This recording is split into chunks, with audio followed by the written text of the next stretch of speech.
महिलांवरती अत्याचार करणाऱ्या अशोक खरातचे धागेदोरे पनवेलपर्यंत असल्याचं समोर येत आहे।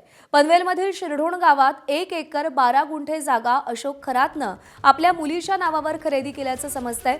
करोडोंची जमीन खरेदी करून यासाठी महसूल अधिकाऱ्यांनीही मदत केल्याची चर्चा रंगली आहे। यामुळे पनवेलमधील जमिनी प्रकरणीही राज्य सरकार चौकशी करणार असल्याची माहिती मिळतेय।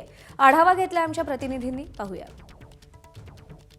महिलांवरती अत्याचार करणाऱ्या भोंदू बाबा अशोक कुमार खरात याचे आता कारनामे पनवेलपर्यंत पोहोचलेले आहेत आणि पनवेलमध्ये त्यांनी या ठिकाणी शिरढोण गावामध्ये मोठ्या प्रमाणामध्ये जमिनीची खरेदी केल्याचं समोर येत आहे।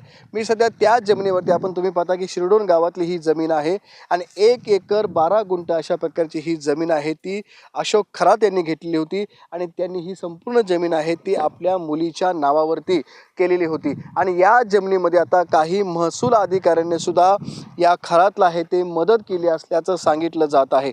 आपल्याबरोबर या ठिकाणी शिरढोण गावचे ग्रामस्थ आहेत रोशन पवार, आपण त्यांच्याशी बोलूया। सर, काय म्हणाल, कशी ही जमीन आहे आणि कोणत्या भागात आहे? आता आपण शिरढोण गाव म्हणजे रायगड जिल्ह्यातील शिरढोण गावामध्ये आपण आता उभे आहोत। तर इथे त्यांनी 52 गुंठा जागा घेतलेली आहे। आजचा जर आपण इथे नवी मुंबई विमानतळ उभारलेला आहे आणि मुंबई इथे स्थानिक झालेली आहे। इकडे मोठ्या प्रमाणात आता डेव्हलपमेंट चालू आहे। तरी विचार करता या जमिनीचा भाव नाही करून तरी 10 ते 15 लाख रुपये गुंठा कसाही झाला असेल आणि करोडो रुपयाची जमीन यांनी इकडे हस्तांतरित केलेली दिसत आहे। हा व्यवहार कसा झालेला किंवा काय संदर्भात कुठला त्रास वगैरे काय झाला का इथल्या गावकऱ्यांना?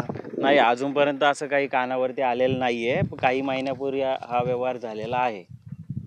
नक्कीच आपण पाहतो की अशोक खरात यांनी आपली मोठी काळी माया जमवलेली आहे आणि याच काळी मायातनं आहे ते पनवेल असेल आणि महाराष्ट्रातल्या नाशिकल्या वेगवेगळ्या भागामध्ये करोडो रुपयाची आहे ती संपत्ती अशोक या ठिकाणी खरात यांनी जमवलेली आहे आणि आता आपण पाहतो की पनवेलपर्यंत आहेत ते याचे धागेदोरे पोचल्याचं पाहायला मिळत आहे।